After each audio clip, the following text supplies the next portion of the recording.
पाप मोचनी एकादशी व्रत की संपूर्ण कथा। हिंदू धर्म में एकादशी का विशेष महत्व माना गया है। चैत्र मास के कृष्ण पक्ष की एकादशी को पाप मोचनी एकादशी कहा जाता है। इस दिन भगवान विष्णु की पूजा और व्रत करने से मनुष्य के सभी पाप नष्ट हो जाते हैं और जीवन में सुख समृद्धि आती है।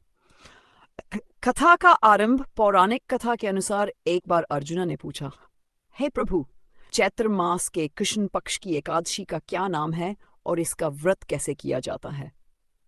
तब भगवान श्री कृष्ण ने कहा, हे अर्जुन, पहले यह प्रश्न राजा मंदाता ने महर्षि लोमाश ऋषि से पूछा था। वही कथा मैं तुम्हें सुनाता हूँ। मेधावी ऋषि और मंजू घोषा की कथा। प्राचीन समय में चैत्रराता फॉरेस्ट नाम का एक सुंदर वन था। वहां देवता, गंधर्व और अप्सराएं विहार करते थे। उसी वन में मेधावी ऋषि नाम के एक महान तपस्वी रहते थे, जो भगवान शिवा के भक्तवेग की सुंदर अप्सरा वहां आई। उसने अपने मधुर स्वर और वीणा के संगीत से श्री मेधावी को मोहित करने का प्रयास किया। उसी समय ने भी अपने प्रभाव से ऋषि के मन में काम भावना उत्पन्न कर दी। धीरे धीरे ऋषि मेधावी उस अप्सरा के सौंदर्य में मोहित हो गए और अपनी तपस्या भूलकर उसके साथ रहने लगे। इस प्रकार वे दोनों भोग विलास में इतने डूब गए कि उन्हें समय का पता ही नहीं चला। काफी समय बाद जब अप्सरा ने स्वर्ग लौटने की अनुमति मांगी, तब ऋषि को ज्ञात हुआ कि किसी वर्ष बीत चुके हैं। ये जानकर उन्हें बहुत क्रोध आया।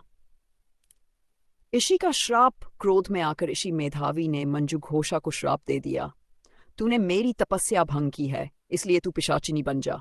श्राप मिलते ही अप्सरा पिशाचिनी बन गई और दुखी होकर ऋषि से बोली, हे मुनिवर, कृपा करके मुझे इस श्राप से मुक्त होने का उपाय बताए। पापमोचनी एकादशी का उपाय। तब ऋषि मेधावी का क्रोध शांत हुआ और उन्होंने कहा, चैत्र मास के कृष्ण पक्ष की पापमोचनी एकादशी का व्रत करने से तुम्हें इस श्राप से मुक्ति मिल जाएगी। इसके बाद ऋषि मेधावी अपने पिता च्यवन ऋषि के पास गए और अपने पाप का प्रायश्चित पूछा। च्यवन ऋषि ने भी उन्हें यही व्रत करने की सलाह दी। व्रत का फल ऋषि मेधावी और अप्सरा मंजू घोषा दोनों ने श्रद्धा से पापमोचनी एकादशी का व्रत किया। इस व्रत के प्रभाव से मंजू घोषा को पिशाचिनी योनि से मुक्ति मिली। वह पुनः अपने सुंदर रूप में स्वर्गलोक चली गई। ऋषि मेधावी के सभी पापंच और उनकी तपस्या पुनः सिद्ध हो गई। कथा का महत्व कहा जाता है कि इस एकादशी की का पढ़ने से 1000 गोदान के बराबर पुण्य मिलता है। इस व्रत से बड़े बड़े पाप भी नष्ट हो जाते हैं और अंत में मनुष्य को स्वर्ग की प्राप्ति होती है। इसलिए श्रद्धा और भक्ति से पाप मोचनी एकादशी का व्रत करने से जीवन के पाप और दुख दूर हो जाते हैं।